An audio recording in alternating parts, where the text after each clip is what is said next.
Hey everyone, this is Brad, and welcome to Where History Happened.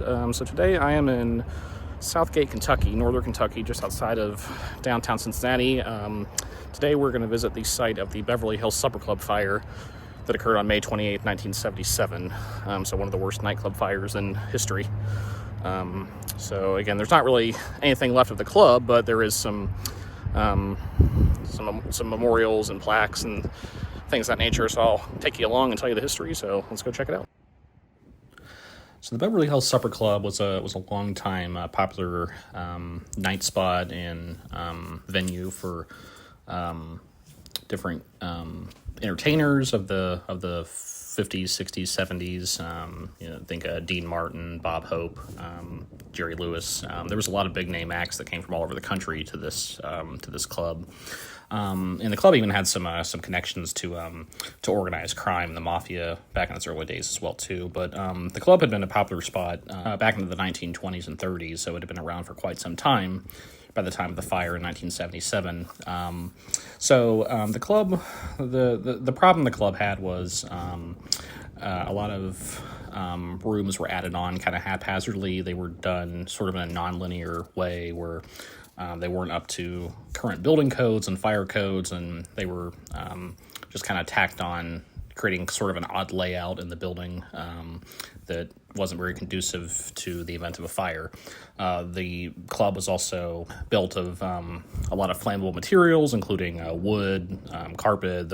You think of the wood paneling back in the 70s, that kind of iconic wood paneling. That was a lot of the structure was made up of those kind of things. The fireproofing wasn't adequate for the building, and basically all this led to the disaster that happened in 1977. The night of May 28, 1977, the club itself was over capacity by about double what it should have been. There was about 3,000 people in the club that night, whereas the current capacity is usually about 1,500. And the cabaret room, the room on the northeast corner that had the biggest amount of guests, had about 900 to 1,300 people that night. So the club was completely over capacity that night, and it was a recipe for disaster. So on the evening of May 28th, 1977, John Davidson, famous Hollywood singer and actor during that time, was the key performer in the cabaret room, so that accounts obviously for the large number of people who were there that night.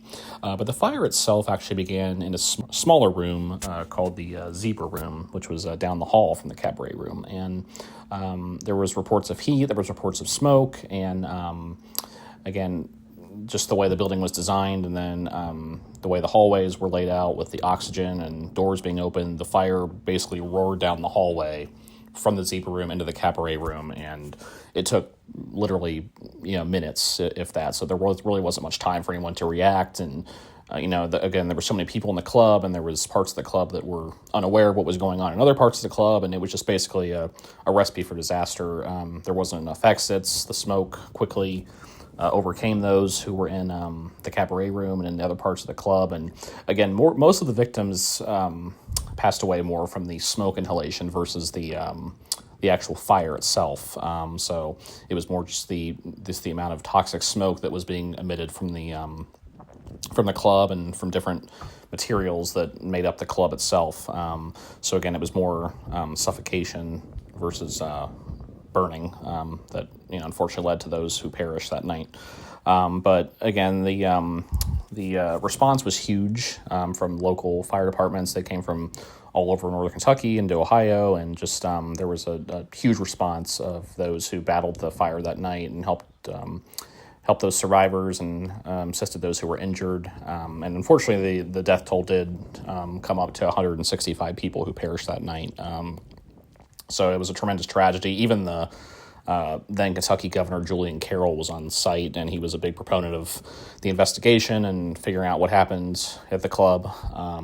So again, it was a tragic event. It was probably one of the biggest events in northern Kentucky history, and is even remembered today still by the families of those who lost loved ones. You see a lot of folks still come and put flowers down and put just little mementos down for their loved ones at the memorial at the base of the hill, and you even saw that with the previous site before they built the apartments up on the hill.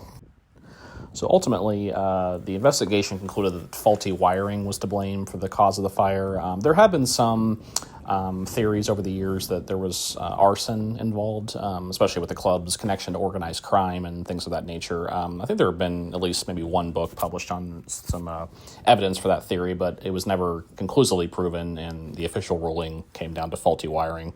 But that was basically the investigation's conclusion was faulty wiring within the club, and obviously the shoddy materials that were used and just the way the club was laid out was just a confluence of bad things that led to a disaster.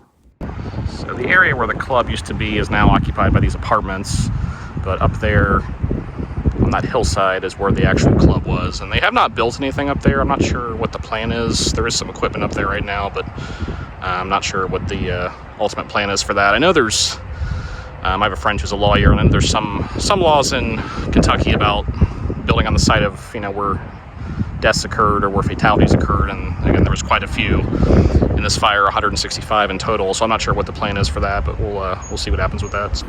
Again, the site itself was off limits for years. A lot of urban explorers did check it out, and obviously the families would come up and on the anniversaries and lay flowers and gifts and things of that sort, but it technically really wasn't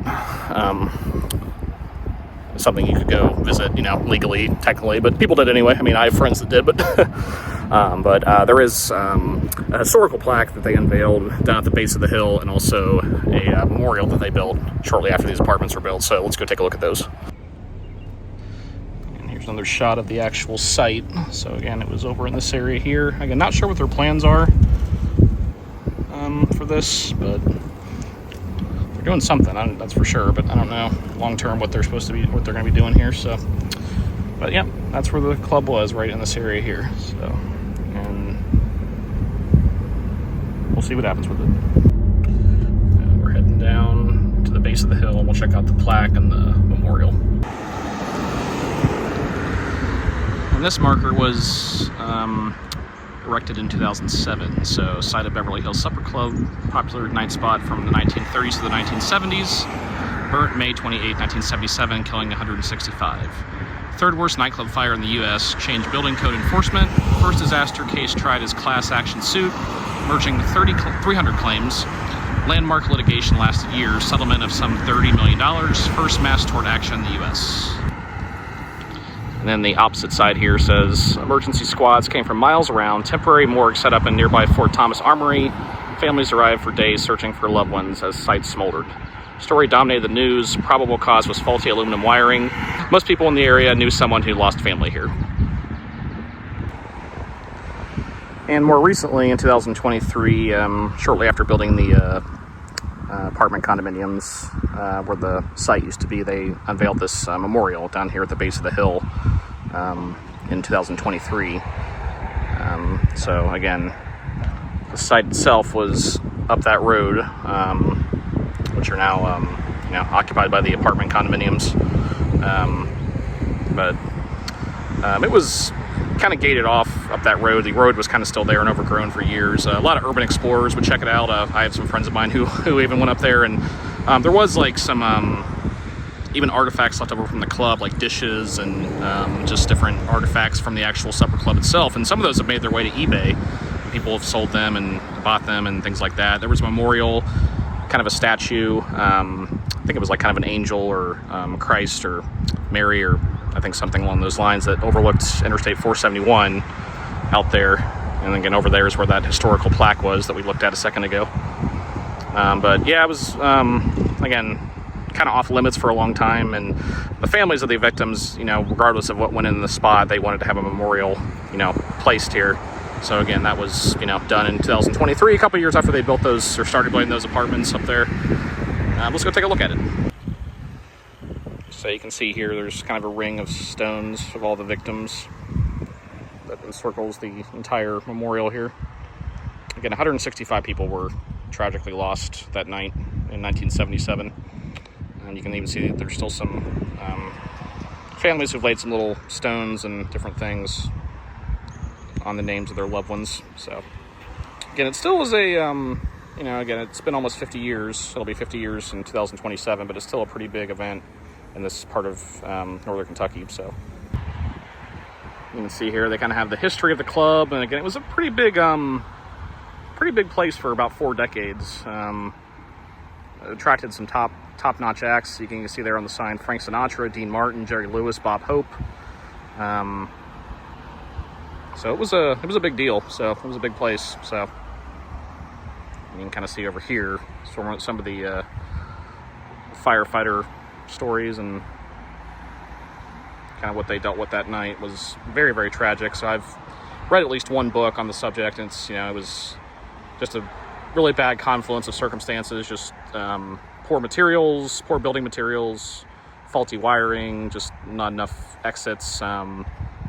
Just a lot of things that went wrong all at once to cause that tragedy. So, and here on the reverse side, you can see all the different fire departments that responded to the disaster that night, both in Kentucky and Ohio. So, lots of brave heroes that came out that night to help others. So,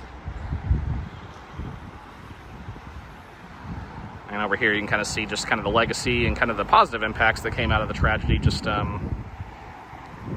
the awareness of fire prevention and fire behavior, crowd behavior studies, and just all kinds of positive things that ultimately came out of a very, very terrible tragedy. So this is Brad with Where History Happened here in Northern Kentucky, Southgate, Kentucky, at the site of the Beverly Hills Supper Club fire. So if you're ever in this part of town and want to stop by and pay your respects, there's an easy little spot here to park by the memorial, and you can take your time and walk around. So again, remember to like and subscribe down below, and we will see you all next time.